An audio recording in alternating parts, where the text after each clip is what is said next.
Oke, assalamualaikum warahmatullahi wabarakatuh.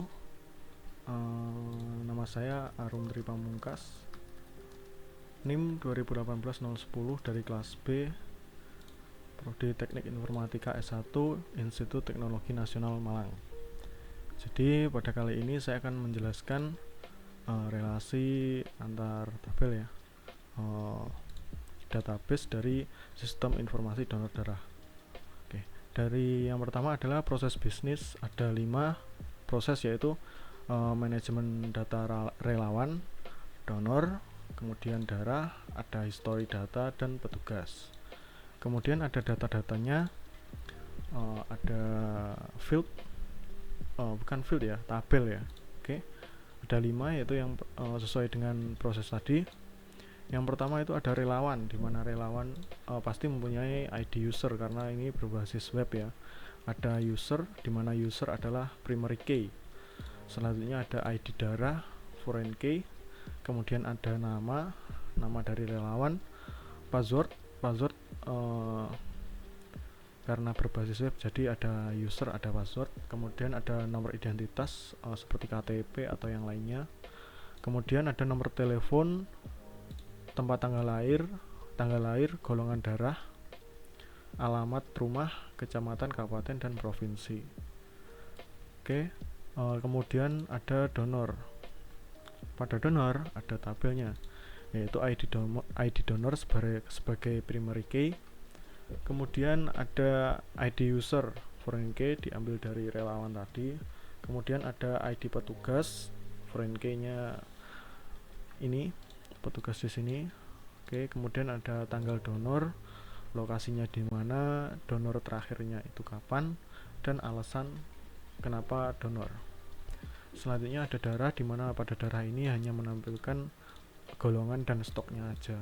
Jadi misal golongan A stoknya ada 5 gitu.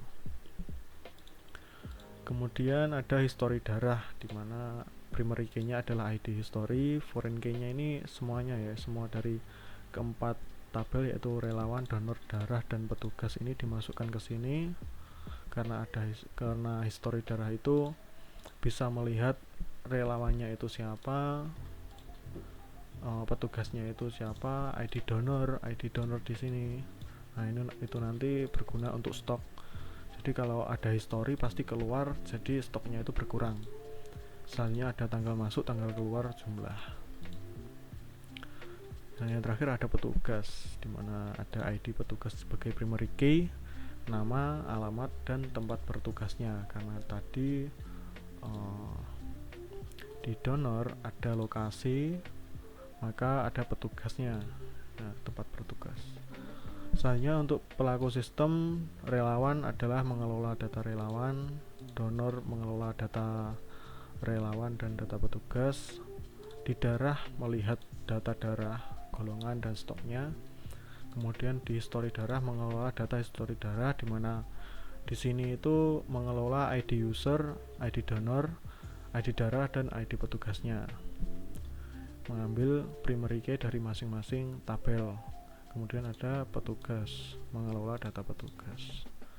Selanjutnya untuk tabel relasinya seperti di sini. Jadi relawan mengirim data ke donor dan petugas mengirim datanya ke donor.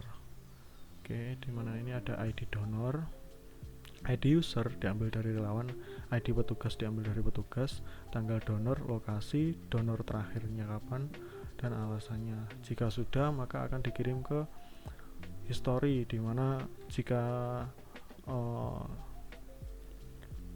darah itu keluar atau dibeli seseorang atau keluarlah intinya, maka nanti ada history, dimana history ini mengambil dari ID history, ID usernya, ID donornya, ID darah diambil dari ini, darah ini ya.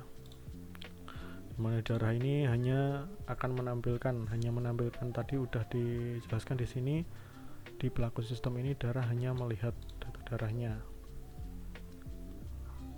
Ada ID darah, ID petugas, oke, ID petugas di sini, tanggal masuk, tanggal keluar, dan jumlahnya. Oke, mungkin seperti itu relasi antar tabelnya yang bisa saya sampaikan. Kurang lebihnya mohon maaf. Wassalamualaikum warahmatullahi wabarakatuh. Terima kasih.